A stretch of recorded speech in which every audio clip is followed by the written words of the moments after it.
Hello there, and you're very welcome to the latest episode of the Ireland Away From Home podcast with myself, Jamie Moore. And this week we're off to London to speak to a 19-year-old footballer from Derry.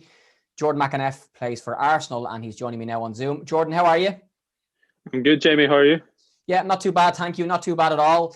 Now, the only time we're going to mention coronavirus during the whole chat is for the first question. You're in London. London is in lockdown, but you're still able to train and play. So how have the last couple of weeks been since the government there decided to put the country back into lockdown and you trying to still be a footballer? Well, I think away from football, obviously, it's not been great. It's just been staying at home, playing PS4 and training. But in the training ground and stuff, it's just been the same as it has been. So can't really complain. So it's been all good. Yeah, we'll chat about the PS4 and the hobbies away from football towards the end. But let's talk about the football first. And for people tuning in to watch or listen who don't know too much about you, Jordan, you might just give us an overview on your football life and your football career so far. Well, obviously, I'm at Arsenal Academy at the minute. I started off in Derry at a local team called Don Bosco's. I played there up until around under 12s, and I moved to TriStar, another local team. I played there for a few years, and while I was there, I started playing international football with Northern Ireland. And then at under 16, I moved to Republic. So before I moved to Arsenal, I was at Coleraine. I was training with their first team in the Northern Irish League and playing with the reserves. And since then, I've moved, and that's basically all I've been through. So talk to me about being a really good young player, maybe 13, 14, 15, when the first interest from the English club starts to come, and you, like lots of players, would have been on trials to different clubs before you eventually made the move to Arsenal just under 4 years ago now. But when did you start to realise that you had a chance to go and pursue the dream of playing professional football in the UK? I think ever since I was young, I always wanted to be a footballer, so I didn't really think of anything else to do outside of football. But I think it got a bit serious when my first trial was with Spurs. And obviously at the time, my brother Aaron, he was there at Spurs. So once I went there, I think I was around 14 or 15, I kind of thought, oh, maybe actually I could move to England and be a footballer like Aaron. So I think at that time is when I started thinking about it seriously. Yeah, Aaron, for those who don't know, is Jordan's brother, one of his older ones, Aaron and Nathan. Aaron plays for Shamrock Rovers and just won the league, won the FAI Cup last year, and was in the Ireland senior squad for the first time this week as well. So nice to have a friendly face for one of your early trials to the UK, just to stay in the digs with, and someone who you clearly knew very well, because those first couple of trips over as a kid, I'm sure, are quite daunting. Well, definitely. I think before I went on the first trial, I was so nervous. So having Aaron there just to stay with him, and he kind of give you an insight into what it's going to be like, I think it helped a lot. And I think I was lucky at that time that he was there, and it made it that bit easier. So at that time when you've played football as a kid locally and you've been a very good young player, and the opportunities come to go on trial, and there's different agents around and there's different people giving you advice, and your mum and dad and your family want the best for you, and you're trying to make a decision when offers come in on where to go as a young teenager. What type of things were going through your head, and when did the initial Arsenal thing start to happen for you? Well, Arsenal got in contact when I was at Spurs. They watched me play a game against Charlton at Spurs training ground. And then I think from there, they got in contact with, I'm not sure it was my parents or whatever, but I was just told like a few weeks before I went over. So at that time, I think they tried to just keep everything away from me just so I could concentrate on football. So I think outside of football and thinking about things, I didn't really think, I just played. So I think that comes down to having a good family around me. They obviously been through the same thing with Aaron. So I think I was lucky in that sense. So I was just completely concentrated on the football. And the football for you as a kid, when you were growing up, playing with Aaron and with Nathan, your other older brother, like Aaron went away to England, as you mentioned, and, a real football family, a real football area from the place you're from as well. And what are your memories of those early days playing football with your big brothers, and the harsh lessons you probably learned from them very quickly that they wanted to make sure little Jordan wasn't going to beat them? Definitely. I think where I grew up in my street, I think I was always the youngest. In the street playing football or whatever. We used to have a big net out the front, We used to put it in the middle of the street and have games all day, every day. So I think I got used to playing with older players since I was young because most of the people on my street were older. And I think having Aaron, who was doing well, and Nathan at the time, he was playing, it was always good to challenge yourself, and I always wanted to be better than them. So I think the competitiveness, it comes from playing against older players and trying to be better than my brothers at younger ages. Tell me about those games on the streets. Certainly when I was growing up, I'm 31, I used to love playing squares and playing curbs and playing heads and volleys and all those games. And I'm glad to hear, even when you were growing up, that kids still played a lot of football on the street, because nowadays it's not really the same, and there's probably not as many out just playing random games on the street and learning their skills and learning how to tackle, learning how to protect themselves, and learning how to win. Definitely. I think, especially now, you don't really ever see any kids on the street just messing about, not thinking about anything. Whereas back then, like, I didn't really play PS4 when I was younger, so it was just get home from school, straight out, just play football until I had to come and do homework. And I think you learn so much because there's not really any rules in them games. It's just go and play. And if you get tackled, you get tackled. If whatever, there's no rules at all. So I think playing at that, it got me ready to actually step on a pitch and play with players my own age, but also players older.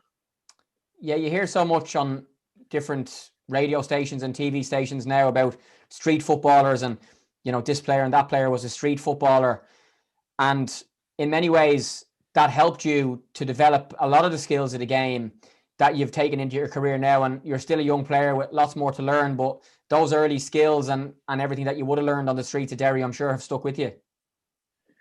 Definitely. Like when you're younger, you don't really think, oh, this is going to help me as it goes along. But I think it just automatically helps you. Like without thinking, you can do certain tricks that you could do when you're younger without even thinking about it. So I think definitely it helped. And it's a bit unfortunate at the minute that kids can't really go out and play, or for whatever reason. But I definitely think it did help. Yeah, hopefully when things move back to normal, kids will be out and about again and kicking ball around for sure. So the interest from Arsenal comes, and it's a concrete interest, and you go on trial, or the process starts that Arsenal want Jordan McEneff. Talk me through that process and what you were thinking, what you were feeling, what you had to do, and eventually then when the offer came and you actually signed for one of the biggest football clubs in the world. I was blown away a bit because I think with the Tottenham one, I went over on trial and Arm was there.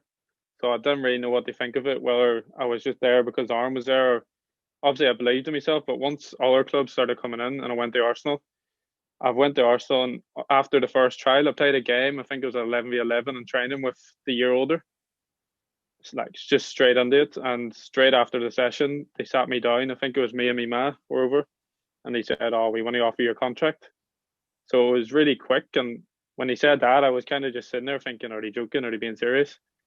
But then that was when I was around, I think it was 14 or 15. They offered a contract. So obviously for 2 years after, I was going back and forth to Arsenal, which was good for when I moved over because I got to know the lads, the coaches, even the digs that I'm at now. I got to stay here. So I think it made the process of moving away from home that bit easier, knowing that I was coming to Arsenal since such a young age.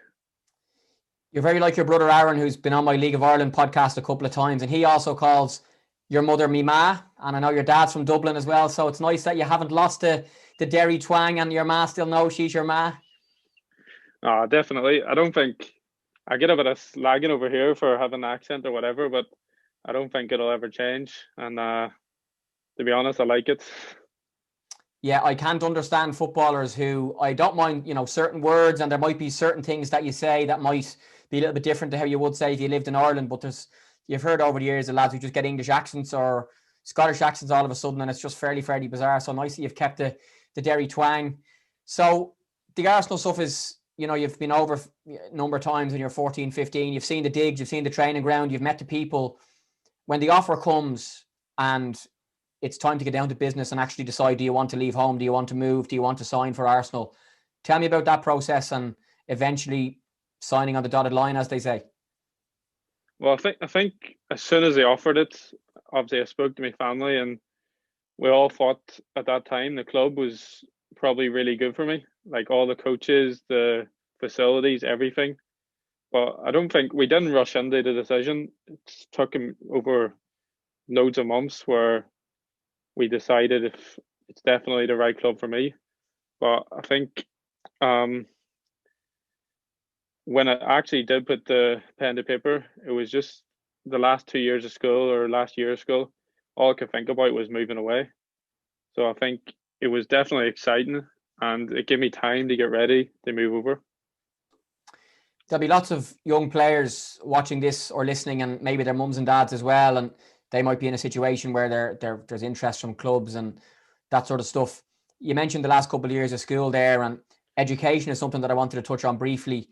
What did you do in terms of where were you in the education pathway locally when you live where you lived when you moved, and have you continued anything like that since you've been away? I think there's certain rules regards to under 18s have to do a certain amount of education over there. Mm. Well, at the time when I was going over, I was doing my GCSEs, and I think even if I could have moved over earlier before the GCSEs and do it here, I think my ma would have wanted me to do it back home. So getting me GCSEs was obviously a big thing for me. So I stayed in school, got most of my GCSEs. I wish I had done better. And when I moved over here, we had to do a BTEC sport in the first 2 years. So I passed that after 2 years, and I've got a BTEC in sport. So that's what I've carried on. And then outside of it, at the minute, I'm trying to do my coaching badges, and I'm learning a bit of Spanish. So just trying to keep myself busy. Wow, yeah, we'll talk about hobbies and stuff in a few minutes, but interested in the Spanish and the coaching badges as well for someone so young.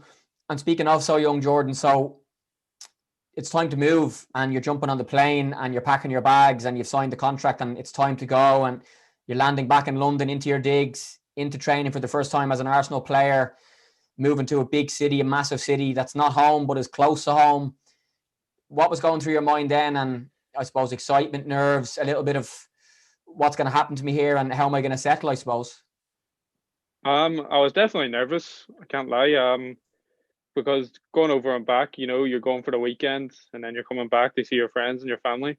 Whereas this time I was moving over, I was going to be living there, like trying to meet friends, know what they do, get to know more about London, know your way about. So I think I was definitely nervous, but at that time I wasn't really thinking about any of that. I was just thinking about getting into training and trying to impress. So you're in London and you're in the digs, and it was great that you were able to see the digs when you were on trial. And it's such an important part of life as a young player over there, because football players do have a lot of time away from the training ground, and you hear so many different stories of the boredom and the homesickness and that sort of stuff. And having a good digs is really important. And I've heard stories of some players in different clubs over the years that, haven't had a good digs and have had to move after 6 months, or the food wasn't great, or the showers weren't hot, or the bed wasn't comfy. And these are all small things, but still important things to make sure that your life away from the pitch is really good. So how has all that been? And you're still in the digs now. You're old enough to have moved out if you wanted to, but you're happy there at the moment, and it's a place that you call your second home. Definitely. I think I came here first when I was around 15, and the family that I live with, it's just been unbelievable since I moved over. The food's unbelievable. The house is unbelievable. So I think even if I had the choice to move out at the minute, or well, I could move out, I think I'm just happy here. Like it is like a second home away from home. They get on well with my family, and even when my brothers or my mates come over to visit, they allow them to stay. So there's not really much more I can ask for. Yeah, again, we're assuming that not everybody watching this is, massively into football and understands the whole thing around it. So talk to us about the digs and what it actually is, and the process that you go through in terms of yourself and the family and the club trying to pick somewhere that's suitable for you, and just how important it is, because people probably forget that you're 19 years old. Every other 19-year-old, your friends and all, are all still living probably with their parents or whatever. So it's a big thing to have to move country, but to move into somewhere that's warm and nice and comfortable for you. Well, digs when you move over, obviously you're 16, so you can't live by yourself. So the club have like host families that look after the players up until they're 18 and can move out like by themselves if they want to. So obviously me moving away from home, I couldn't stay with my family.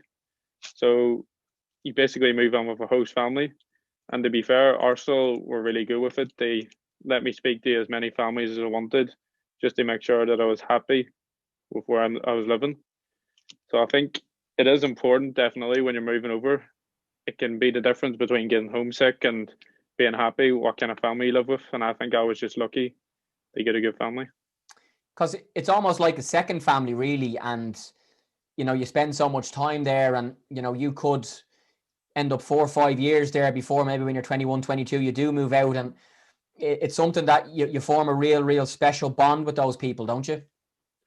Oh, definitely. I think even if I stay at Arsenal for another 10 years or whether I leave whenever, I think I'll always keep in contact with this family. Like, as I said, they're really close with my family back home, and they're even friends with some of my friends. So I think no matter what, they'll always be grateful for how nice they've been and helped me settle in. We'll go more in depth into the football in a moment, but just to stick on the off the pitch stuff for now, you're almost 4 years living in London now full time, and you went there as a 15, 16-year-old. You're now nearly 20, so you've had to grow up very quickly.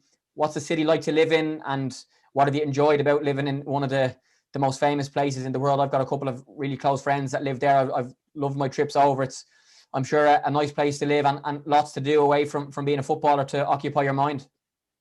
Oh, definitely. I think at the start when I moved over, obviously I was 16, 17, couldn't drive. So there was not as much as you could do back then. But I was lucky with the lads that I moved in. I knew them, or the lads in the team, sorry. I've known them for a few years before I moved over. And I was really good friends with a lot of them. So I think outside of football, it's been really good. There's a lot of stuff to do over here compared to back home. Like even just going for a game of golf, top golf, out for food.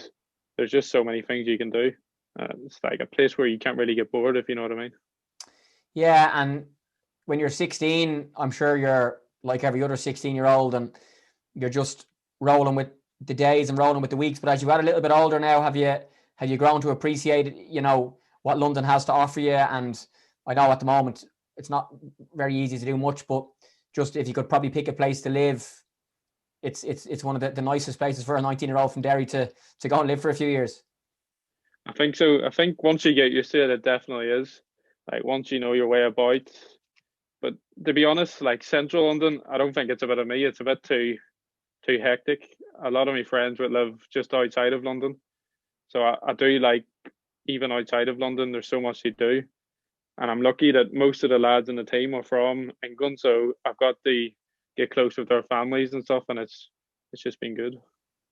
So what are the best things around to do away from football? You mentioned golf. You're a golfer or a golf fan. I think your brother fancies himself as a bit of a Tiger Woods as well. Oh well, I try to play. I'm not that good, but it's if it's nice weather, it's good to play. And it definitely takes your head off football after a long day or a long week if you want to just do something to take some time off. So I think golf's good. So the football, tell me about being a young Arsenal footballer, maybe a typical week and some of the games you've played in, some of the involvement you've had in the first team, getting to play in places like the Emirates Stadium. The training ground is unbelievable. And it's, as we mentioned earlier on, one of the biggest football clubs in the world. And you get to put that crest on and train and play for them every day almost. Well, I think when I first moved over, it was a bit of a shock to the system because back home I was playing 2 or 3 games. I never really done gym before I moved away, so I think the training schedule was basically training every day, 1 day recovery, and then a game at the weekend. So I think it took me a while to get used to that. And then my first year over here, I got a bad injury in my fifth metatarsal. So I think I struggled a bit in the first year with confidence coming back from that, and definitely the hectic schedule. But I think now I'm used to it and I'm enjoying it. And what's your path been in terms of the age groups? Was it like 16s, under 18s into under 23s, or like you might just talk us through for the last 3.5 seasons, football wise, the age groups you've had to progress through to move up the ladder, I suppose? When I first moved over, I was straight on with the under 18s, and then I spent 2 years at the under 18s. And the second season, we actually won the league, so that was good. And then after the second season, we go to 23. So for the last 1.5, 2 years I've been with the 23s. And obviously with the 23s, we play a few games at the Emirates. So I think it's just a bit more special when you play at the Emirates. It's just something you dream of when you're younger, playing at a big Premier League stadium. Yeah, I've not been in the Emirates. I've been near it. I've driven past it and stuff. I've been in lots of the other stadiums around the UK. I was at Anfield recently since it's been redeveloped, and places like Old Trafford, and the list goes on of massive English football stadiums. But the Emirates has to be up there with the most impressive, one of the newest. I know from talking to some of the lads from Dundalk in the last couple of weeks, they were just blown away by just how incredible it is, even empty. And for you guys playing 23s, even when you had crowds, there wouldn't be probably 60, 70,000 there. But that just must be unbelievable to go out there. The pitch, as far as I know, was absolutely insane, and everything about it just seems absolutely unbelievable. And you get to actually go from the streets of Derry a couple of years later to playing football there. Definitely. I think for me, I appreciate it a lot more compared to some of the lads because they've been here at Arsenal since they were young and the pitches have always been good. Whereas when you come from Ireland, some of the pitches, they're not the best. So when you come here and play at the likes of the Emirates, it's a bit scary at first, like you're looking, but it's an unbelievable experience. And I think even though it's only an under 23s game and there's not as many fans, it just gives you that, I don't know, will they want to go and play for the first team in front of a full stadium? Because when I came over at under 15, 16, I obviously got a tour around Emirates, and just like getting a tour around it and then actually playing there, it's a bit of an achievement.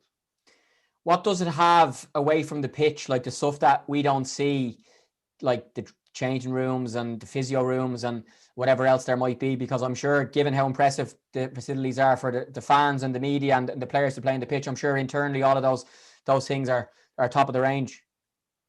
I think everything is top of the range, to be honest. If we have a nighttime game there, we'd obviously have pre-match food at the Emirates. So if you start from there, the food's unbelievable. And then you go to the change room, they've got your own ice bath and jacuzzi for before or after the game they recover. So just small things like that. And then obviously the change room itself is massive. So I think as soon as you get there, you're kind of thinking, oh, it's a big game, no matter who you're playing against. And an obvious thing, but you spoke about some of the pitches in Ireland and in Derry not being great. What is the pitch like at the Emirates to play on? Well, I'll put it this way, if your touch ain't great, then it's your touch, it's not the pitch. To be fair, most of the training pitches, they're the exact same nearly as Emirates, so you're used to playing it every day. But the ball just moves so quick, and there's not really any excuse to not move the ball quick or have a bad touch. Yeah, I know across England in 18s and 23s at certain times the underage teams get to play in the stadiums, other times they play in the training grounds or maybe in smaller stadiums from the Conference or League One and League Two and stuff. Any other nice places that you've played, maybe away matches, European games or league games in England? Well, most of our 23s games are actually at Bournemouth. So I think Arsenal had a partnership with Bournemouth for a few years now, and they've actually done the pitch basically the same as Emirates. So the pitch there and the facilities is unbelievable. And I would say probably this season we played against Chelsea at it's not their first team stadium, but it's the stadium the 23s and the women's team use. The pitch there was unbelievable. And then obviously I would say from being at Spurs, their training ground is really good. So I enjoy playing there. And being at Arsenal, and you spoke about winning the league a couple of years ago, that leads to playing in different types of European/international competitions against teams from other places in the world. You might tell our people watching and listening about that and some of the games you played in against teams from various spots around. Well, actually, with the under 18s, it works. There's a northern division and a southern, and we were in the southern. We won the southern division, and then we played against Derby in the final, just to see who would go into the youth Champions League.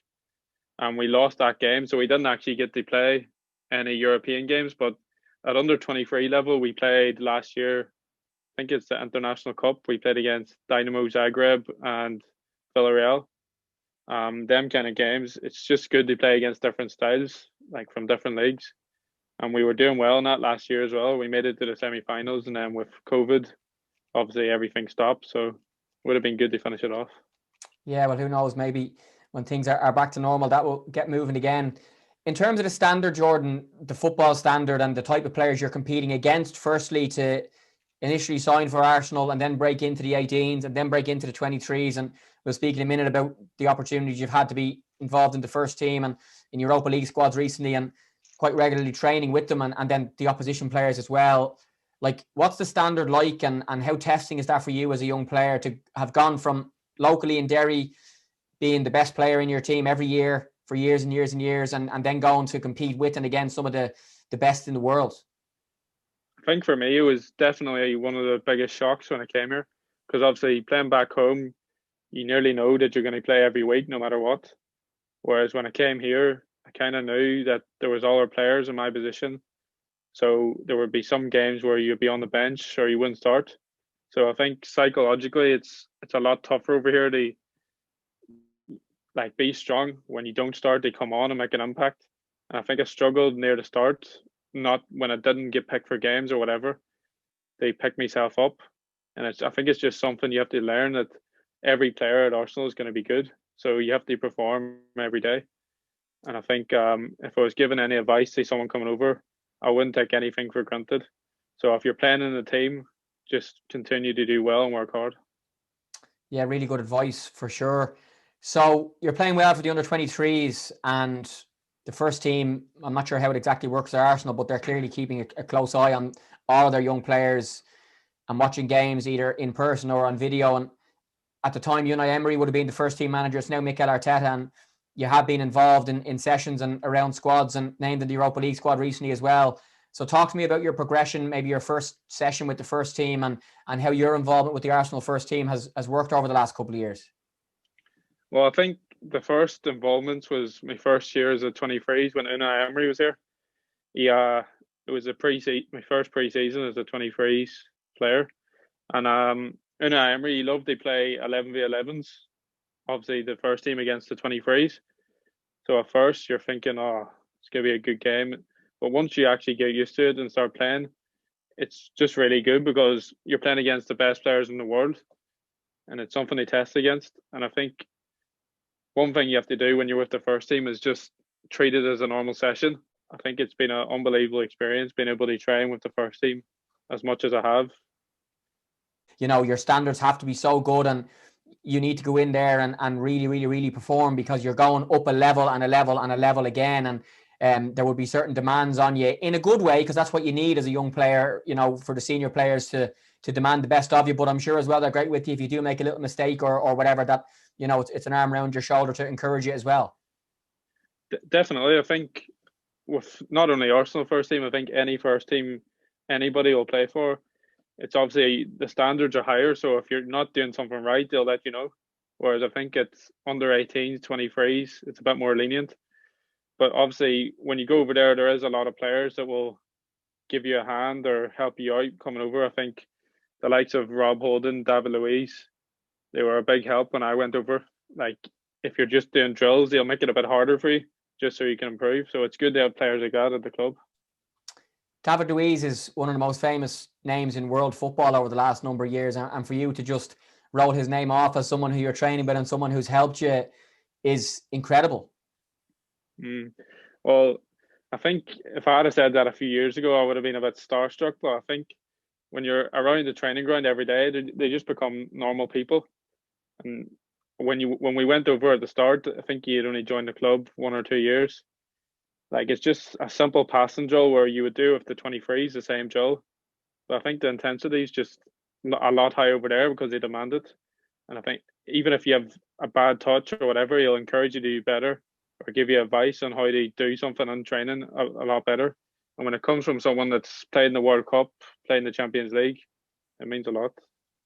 I'm sure it does. So when that first call comes from the first team, from Unai Emery, I'm not sure how, again, it works, if it's your U team manager tells you or the academy manager or your name is put on a notice board or on a screen. But when you realise for the first time that you're going to go and train and be involved in the Arsenal first team, what was that experience like, and how did you train and how were you feeling and how did you do and stuff?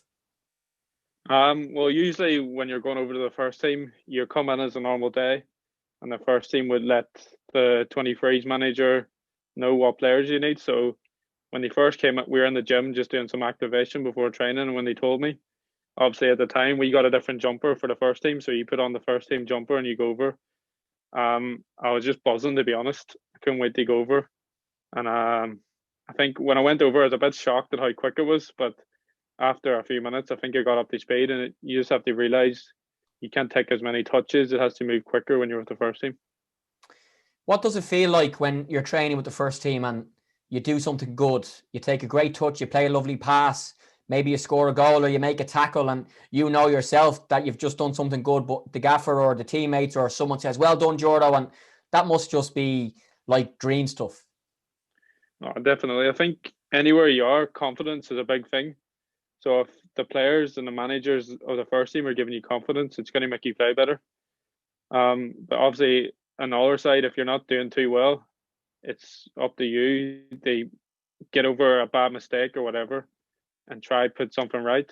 So I think definitely when you do something well, it's good to hear feedback from the players and the manager. So how often would you be around the first team? And you spoke about Unai Emery and liking 11v11s. Mikel Arteta is now the manager and a very, very, very good Spanish midfielder in his day as well. So what type of involvement have you had since he's come in? And again, is it like small-sided games and, full sessions, or are you still involved in the 11v11 kind of pre-match work, maybe later in the week in the build-up to a Saturday game or whatever? Well, since Mikel's come in, we still trained a lot with the first team. Usually, if they have a game on a Saturday or Sunday, the day before, we're always with them, just basically being the team that they're going to play against, 11v11, working on their shape and stuff. And throughout the week, usually 1 or 2 days as well, we're over there, whether it's just a session, like a normal session, or doing some work for them. I think anytime you go over there, it's just a bonus. And you were named in Europa League squad recently as well. And again, that's something I'm sure you're very proud of, and your family is too. And I was looking online, I'm not sure how it exactly works, but it's like they name an initial squad, and then is it a squad of if there's injuries or if there's COVID cases, or that you can jump in? And is that how it works? Or I think so. I think it's like a B, C list or whatever. yeah. I think it's for if there's any injuries with the first team or players ruled out, that you can step up if the manager wants you to. So I think it's good and it gives you something to work towards. So, and I think from what Mikel's done, he's give a lot of the youth a chance, like Bukayo Saka. He's been doing well. So I think if you're performing, there's no reason why he won't give you a chance. Yeah, I think that's important as well for young players. And I'm sure when you made the choice to sign for Arsenal when you were 16, you were aware of the competitive environment you were going into and just how difficult it would be to actually make the breakthrough into the first team. And they could go and spend 50, 60 million on a midfielder if they needed to, or if they wanted to, or whatever. So like from that sense, it's nice to know that if, and it won't happen for every player, but that if you are doing well and there is an opportunity, maybe an injury or a suspension, or you're just doing so well that he has to put you in or has to put you on the bench or play in a League Cup game, that opportunity is there for you. I think the thing is, you just always have to be ready. Whether you do ever make a competitive senior debut for Arsenal or it's elsewhere, you just have to be ready because you never know when you might get called up. And I think it's, for me, I don't try to worry about what other players are doing. So if another player is being called up, like, I don't really try to concentrate on that. I try to just concentrate on myself and work for myself. And if something happens, then happy days. And if it doesn't, I'll just keep going. People in general think that, once a young lad signs for an English club, he's made it and he's got loads of money and he's got a nice car and he's got this and he's got that and he's got the other. But they don't necessarily see the work that goes into that and the sacrifices that you have to make. You might just talk me through that, and everything from your diet to not being able to drink alcohol too much, if at all, to gym sessions, to prehab and rehab and recovery, to the actual training sessions, to travel, the sacrifices you have to make, not being able to be at home for weddings and christenings and 21st and all that stuff. Like, that is a very real part of your life, but a sacrifice that you are willing to make. Definitely. I think a lot of people that don't really know much about football will think you just go in, train, play a game, and then that's it. But obviously, I would say, from speaking to a lot of players, that it's not just football. There's analysis, gym, injuries, and even like at the start, the first 2 years here, we would do workshops on stuff outside of football to try and make it better. So I think a lot of people don't understand how much work you actually put in and how draining it can be. So I think it can be a bit annoying, but I think when you work so hard, you just have to forget what other people say. And then when you say, as you say, about missing stuff at home, a lot of your mates are going out every weekend. You can't because you've got games. It is hard, but I think it's a sacrifice you have to make to try and make it as a footballer. And if you do make it as a footballer, the rewards are great. So I think it's all worth it. So the physical side, the gym, the diet, the rest, the recovery, the sleep, you might talk to me more a little bit about that and just what goes into all of that away from the actual stuff on the football pitch. Well, basically every day we'll do some activation in the gym, like maybe injury stuff. So you try not to get injured. And then 3 times a week we'll do gym, whether it's lower body or upper body. So there's a lot of stuff that's done off the pitch as well. So definitely it was a surprise for me when I moved over, and I don't think a lot of people notice how much stuff you do off the pitch to try and make yourself better on the pitch. Have you noticed much of a change in you as a footballer and your body?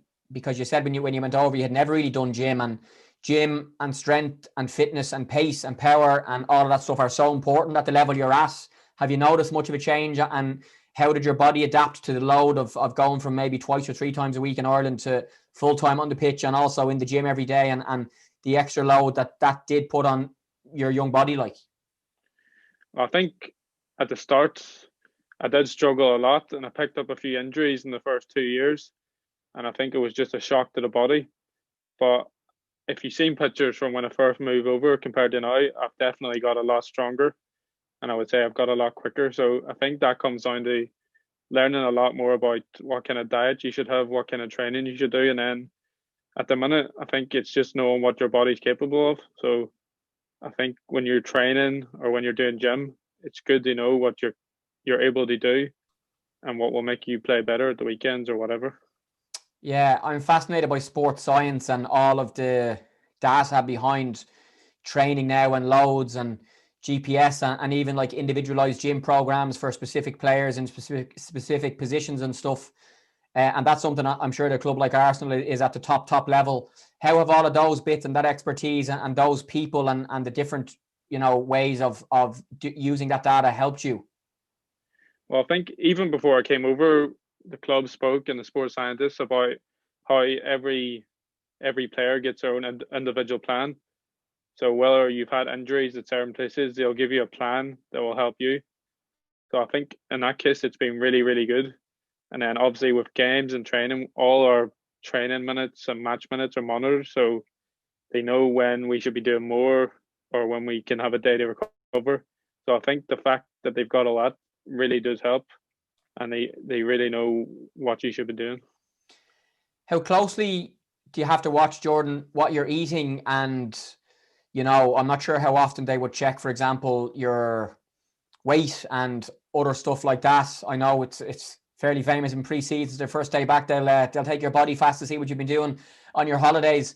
But again, that's something that when you're having a cup of tea in the evening, maybe you can't have a couple of biscuits, or maybe you can't have a takeaway or whatever. And lots of footballers are sick to death of having to eat chicken and pasta and other things like this. But again, that's part of the gig, that you have to basically fuel your body properly in order for it to be able to perform to the levels needed. I think definitely the diet's a big thing, because if you're not eating good, then you're going to feel sloppy on the pitch. And when you train every day, you want to feel good. So I think having a good diet, it definitely helps on the pitch. And obviously with body fats and stuff like that, we get it done every couple of months. So you don't really have time to let your body fat get too high, or you have to do extra work. So I think stuff off the pitch like diet and gym and stuff, it's important. I think most of the players, to be fair, at the club are really on it. So we've been all right so far. Yeah, I think as well, that environment you're in and all of the players, when they are in the gym or they are on the training pitch or they are in the changing room, you want to be able to compete with those with you, and you want to be able to lift as heavy if that's what your program says, and you want to be able to look the same in terms of, your body and your muscles and your strength and that sort of stuff, and to be able to train the same. So I'm sure there's even probably unsaid, but individual competition there, even with other midfielders, for example, around your age group, to make sure that you are in the best condition, you do eat the best, you do sleep the best, you do train the best, and so on? I think not as much off the pitch, lifting in the gym, but I think you want to be as strong or stronger than all other players in your position in training, because at the end of the day, training is how you get picked at the weekend at times. So if you're not training well or you're getting bullied on the pitch, then it's not going to put you in good stead to play at the weekend. So I think it's important to do all the stuff off the pitch so that you're good on the pitch. My God, it's a miracle. The sun has come out in Dublin and I'm being blinded through the window here. It's like the middle of November and freezing, but thankfully the sun has come out now. Football wise and training, we've spoken about the gym and the strength and conditioning and the diets and stuff. Training wise, and again, I would love to have the chance, or would have loved to have the chance as a kid to go and train 4, 5, 6 days a week in the mornings and with the best of pitches, best of coaches, best of facilities and stuff. Like, how much do you feel you've improved, and in what ways has the training and the full-time training helped you improve? Because for me, one of the things about the dream of a footballer is waking up every morning at 7:30 or 8 o'clock and going into a training ground, a fantastic training ground, to actually play football and practice and improve. I think when you have coaches at Arsenal, like Freddie Lundberg, we had him at under 23s a few years ago. Steve Bowles with us now. Having players like that that's played for the club, obviously it's good, because if you have any questions or anything you want to know about how to get better on the pitch or what you should be doing, you can always ask them. And I think they've been there and they've done that. So I think I've definitely improved a lot tactically and defensively since I've came here. And I think my understanding of the game's got a lot better. And obviously I've got a lot stronger and quicker. So I think since I've came here, I've improved a lot. Yeah, I'm always interested in, the tactics of stuff and that sort of stuff. But it's actually the other side, whereby, how much do you feel maybe your passing has improved, or your touch, or your finishing, for example, as an attacking player? Like they say, practice makes perfect. And in every sport, whether it be golf or tennis or snooker or whatever it might be, people just practice and they practice and they practice their technique for whatever that might be. For you, like, just having that many actual touches on the ball in environments when you have to make quick decisions and you're pressed quickly, and the sessions are designed in such a way to improve you as an actual footballer, and maybe extra work and extra free kick practice and extra pass and practice afterwards and all that sort of stuff. Like, tell me a little bit about that, and you as an actual footballer, from the street footballer in Derry when you're 14 to now being nearly 20 and having been full time for the last 4 years. I think we're lucky at Arsenal with the facilities we have. We have an indoor gym, or indoor dome, with tech boards, so we can play, like, improve our touch on them, or we can grab a bag of balls and go shooting. So I think with the facilities, it makes it all a bit more easy. And even with training, we do a lot of technical work in training, small tight possessions, passing drills. So I think they try in training, they do a lot of the stuff that will come up in games, and I think it helps a lot. And I'm right in saying things like passing the ball quickly sound like it's a word that coaches use all the time, and a buzzword. I use it myself. But like at that level, I would think if you don't actually pass the ball quickly, as in with pace, the pace you actually play the pass as a small thing, that's something I'm sure very quickly you had to switch your brain to. I need to really, really move this quickly, because, and also your touch, because it's being fired at you by others. Definitely. I think when I moved here, obviously when I was playing back home, I would get the ball and I would try dribble past the whole team. I think that was one of the biggest things I had to overcome when I came here, taking less touches on the ball.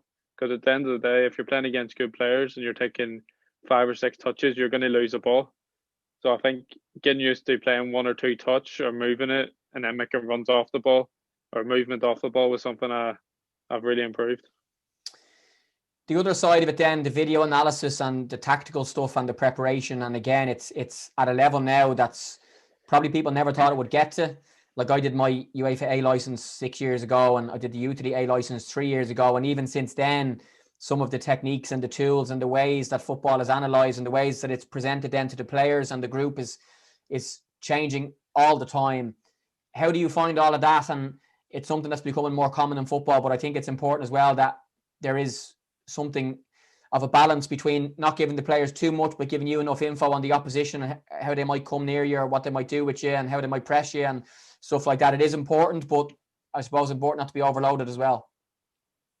Well, we at Arsenal we do a lot of analysis, whether it's before a game, after a game, or even just watching how certain teams defend or attack.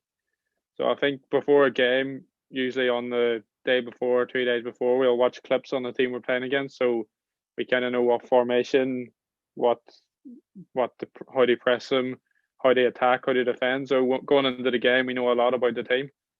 And then on the other side, after a game, we'll do analysis just to review the game. So it's one of them ones. If you have a bad game, you don't want to go in the next day and watch it back in a video. But I think it's all done for you to improve and learn from your mistakes, or watch back something you've done good and keep going. So away from the pitch, and we've spoken really in depth about the football and all that side. Away from the football, what do you do to switch off, relax, enjoy yourself, unwind? And I'm not talking about partying and drinking. I'm talking about, whether it's FIFA, whether it's, meeting a mate for a coffee, whether it's reading a book, whether it's whatever. Like, what does Jordan do away from Jordan the footballer?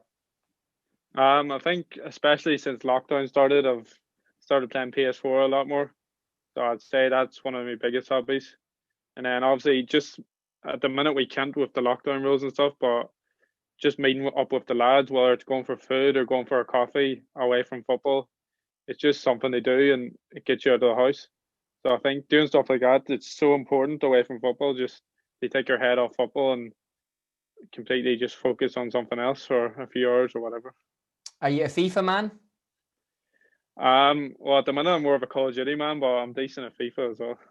Yeah, because I know your brother Aaron will be watching, and he does tell me that there are some quite competitive McEneff FIFA derbies. So even though you're in different countries, you can still connect and chat on that. And I'm not sure who's better. I'm sure you're going to lay down the challenge now.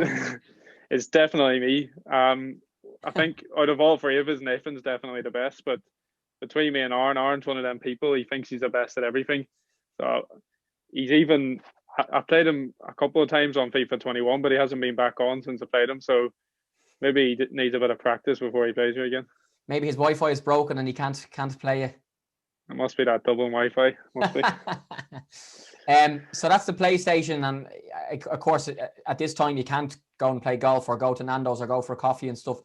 But it's really important that you can do those things. And would your circle of friends be all, Arsenal football people, maybe lads playing for other clubs in London, or have you been able to kind of make friends maybe who aren't involved in the football circles? Because sometimes it's nice as well to have lots in common with people, and at the same time maybe to jump away and maybe not talk about football or think about football. I would say most of my friends over here, they're from the team. And I think I was lucky. There's one of the lads, Mark McGuinness, he plays with the Ireland team as well. His dad's side is from Ireland, so I spend a lot of time around his house and with him. And then obviously another couple of lads that don't live far from the training ground, I've got to know them and their friends. So I think it's definitely important for if we have a weekend off or a few days off, just so you have people to be with and not be at digs bored, and then that can lead to homesickness. Yeah, is there any homesickness, and what do you miss most about Ireland?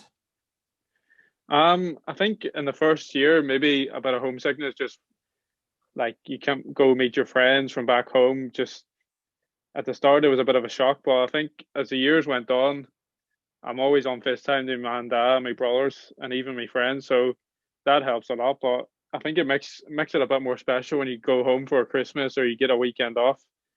Going home is just a bit better when you don't get back for a while. So I think I've just got used to it, to be honest. Now, you haven't got used to cooking. You told me that yourself last night. And that is definitely one of the reasons why you're still in your lovely digs, because your digs family provide the dinners for you. And thankfully they do, because otherwise you'd be either starving or depending on some sort of healthy takeaways. Definitely. I think I need to learn how to cook soon. But if I move out by myself, it'll be an Uber Eats every day. No, I was lucky that my digs, the food's, it's nice and it's healthy. So I think I'll need to learn how to cook soon, because I'm not the best. It's a good skill. It's a good skill to learn. And it's actually, you feel like just cool cooking. And you're like, yeah, I've cooked that. I'm not a brilliant cook. I can cook. I would prefer to have everything cooked for me, but I can cook. But if your Diggs family and Diggs lady is watching, which I'm sure she might be, you better tell us what her favourite speciality meal is for you. I would say she makes salmon and pasta. So I don't know what sauce it is, but before a game, the day before, it's always salmon and pasta. And I think even some of the lads would come to my digs just to have the salmon and pasta the day before a game. Hope she charges £5 a man. I'd pay it. And away from the cooking, like, can you do any household stuff? Can you wash the clothes? Can you make the bed? Do you hoover the room, or are you just I can't do any of this? No, I can't. I do hoover my room and fix my own room, but I think cooking is definitely something that you learn. Yeah, it's something I'm sure you'll get as you go along. We spoke earlier on about education and stuff, and you spoke about learning a language and also taking your coaching badges, which at 19 is something I'm very interested in. So you're clearly very focused on having a football career for the next 15, 16 years, or whatever it might be. But the language thing and the coaching thing and maybe other stuff that you're doing away from that. Well, I started learning Spanish. I think the first injury I had, I was out for like 3 months. So it was obviously you're not training as much, you have more free time. So the club helped me get a tutor for Spanish, and I just started doing that a few times a week, and I enjoyed it. So I thought I might as well carry it on. And then with the coaching badges, I think it's just good to have for after football. You just never know, and I think it's something I probably would like to go on to after football.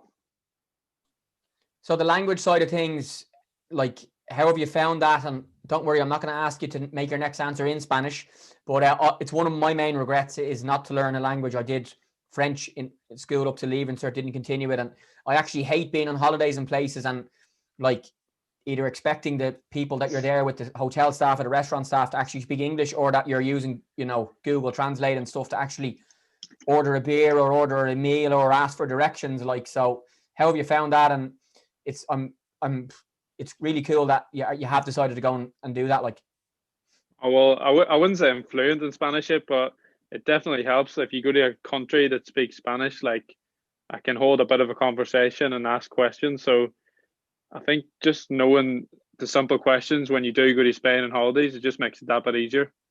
And I think it's just a good thing to have. I'm going to judge you now. Are you Barcelona or Real Madrid fan? Oh, definitely Barcelona. I knew you'd say that. I'm a Messi fan. I'm Real Madrid, and I'm Ronaldo over Messi all the time.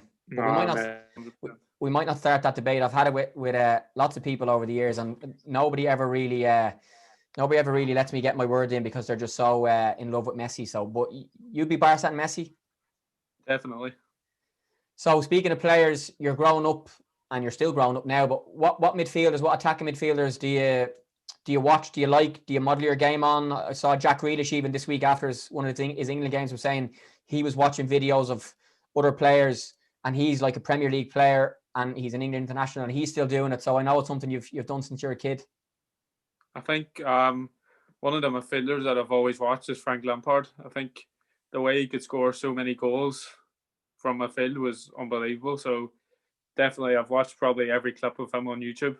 And another one was just before I moved, Aaron Ramsey. He had 1 or 2 seasons where he was unbelievable. So I think even before I came to Arsenal, I think it was a year before I moved over, I met Aaron Ramsey in the training ground, and Arsenal gave me a top with his number on the back of my name. So I think Aaron Ramsey and Frank Lampard were definitely 2 of the ones that I watch. And what can you learn from their videos, and how would you use that? Like, would you be just taking mental notes? Would you be screen recording? Would you be actually making notes down on your iPhone or whatever? Like, you watch them to learn from them and see them, but what do you actually use it for, and what do you learn from it? I think it's just getting pictures or mental notes in your head, like just watching how they move in the space when there's crosses coming in, or how they receive the ball, when they dribble with the ball, when they pass the ball. I think it's just watching it and then trying to apply it in training yourself. And I suppose on a similar team, the issue of the coaching badges, and I took them up quite young as well. I wasn't a very good player and I was never going to make it as a pro, and I wanted to work in the pro game, and thankfully I get to do that as a coach and in the media as well. So I would have been 16, 17 doing my first coaching badge, and have gone through them over the last number of years with the FAI Coach Education. Why did you decide to start it, and how do you enjoy it, and does it make you think differently about the game already as such a young player? Well, I think I started doing it. We started during our BTEC. We had to do, I'm not sure what the first one's called, but we had to do that as part of the BTEC. And I enjoyed it. So I thought I might as well start my B license. So over lockdown, the club asked if any of us wanted to start the B license. So we started it online over lockdown. And obviously at the minute, we can't do any of the coaching sessions with the younger players because of COVID. But I think it's just interesting. It definitely gives you a different outlook in how football's played and how do you look at football. Yeah, so again, for those watching and listening, the coach education works in such a way that you do a couple of introductories. Over here, they're called the kickstarts. Over there, it might be called something differently, level 1 possibly. And then there's a UEFA B license, a UEFA A license, a UEFA Youth Elite A license, and then the pro license, which is what the likes of Arteta and all the managers would have. But for someone at 19 to be on a B license is really, really impressive. How have you found it? And it's all online, of course, at the moment, like everything else. You haven't got to get on the pitch, as you said, but it's nice to be able to maybe putting your brain to what the coach might be thinking, as opposed to always with the player's view. I think when I first did it, I thought, well, before I started doing coaching, I thought the managers, they just made the sessions up as they went along, but I didn't realize how much planning and stuff has to go on the actual sessions, like the reasons for it. Like they go into so much detail about everything. So I think it definitely makes you appreciate how much work the managers do off the pitch as well. Yes, any manager or coach that's working in an elite level now will tell you the amount of work that goes in is really, really, really a lot to try and make the sessions, with the way they should. And not just that, but the week and the month and the year and whatever with the number of games and stuff. So it's interesting that even something like that's kind of triggered in your head, that the work that they're putting in and stuff, which is nice. And has it made you think more about the game? And maybe even when you're like, I love watching Monday Night Football more so to watch Gary Neville and Jamie Carragher do the analysis as opposed to the actual match. But when you're watching games now and you're watching Lampard and you're watching Ramsey and stuff, and the fact you've maybe seen some of the coaching side, it just gives you a more rounded view of the game, really. I think definitely, even just from like analysis sessions away from the coaching, like I think when you watch a game now, if certain players move a certain way, you can kind of understand why they're doing it. Whereas people that don't really know as much about football might be thinking, oh, what are they doing? Like when players come away from the ball, they try to receive it or whatever. So I think when you're watching games now, it's more taking notes of what players are doing. Whereas before, it would have been just watching it for entertainment. Obviously, I still watch it for entertainment, but you just notice a lot of the things that the players do. What's the one thing from Derry that you'd love to have with you in London that you don't have with you in London? I'd have to say the takeaway food. Interesting. I'd say Derry has the nicest takeaway food in Ireland. Okay, that's a big shout. Right, so you can find a takeaway in London that you like, for example, or you can, but you want one there from is Derry. ones, but it's just like there's Nando's, Domino's, ones that are everywhere. Whereas back home, like the Chinese foods and the pizzas, they're just different to everywhere else. I thought you'd be like the family dog or a certain. I miss the dog as well, but the food. Or a certain like type of tea bag, or I don't know, your ma, your dad, but no, you picked a takeaway. Takeaway.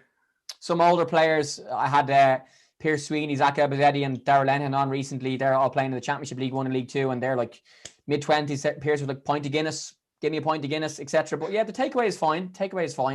And the other way around, if you're home, either for good or for a weekend or whatever, hypothetically back in Derry, what's the one thing from London that you would like to bring with you? I'll probably say my car, because my car's over here. So if I was home, it would be good to have my car back in Ireland. Very practical. So a takeaway and a car. Yeah, you could have said like, I want to bring the Emirates, I want to bring the training ground. Yeah, the car, nice. So yeah, you learn to drive, and you're a safe driver, I hope. Well, some people say I'm not, but I think I'm a good driver. Very good. Jordan, lastly, you've been great with your time. If you weren't a footballer and you were doing something else and you were 19, what do you think you would have done? What would you have liked to do? And as a third part of the question, when you're 36 and you've retired, touch wood, after a 15-year, 16-year career, what do you want to be doing? I think even if I never was good enough or never went into being a footballer, I think I would definitely do something with sports, whether it's something to do with sports science or PTing or a coach. I think it would have always been something in sport, and I think it's the same for when I retire. I think I want to do something in terms of sport in some way or another. But for now, ambitions for football, and you'll admit yourself, there's a long way to go. You're at the start of your career, and I know you're a very ambitious young man, and you are hopeful to continue your progression and see where that takes you football-wise. Definitely. Great stuff. Jordan McEneff, thanks for joining me in Ireland Away From Home. You've been really interesting and engaging, and Jordan's only 19. That's probably his first proper in-depth interview, and you'll agree he spoke really, really well. So thanks, Jordan, for coming on, and the best of luck the rest of your season, and we'll chat to you soon. Cheers, Jamie. Speak to you soon. And we've loads more different options on the Ireland Away From Home podcast as well. Just search it on Spotify, Apple Podcasts, YouTube as well. People like Matt Doherty, Darragh Lenihan, Pierce Sweeney, Zach Elbazetti. Darren O'Dea is there as well. We were also in America recently with Jordan Doherty, James Chambers and Owen Wearen too. So loads more pods, and we'll be back with you with another episode really soon. Talk to you then, folks.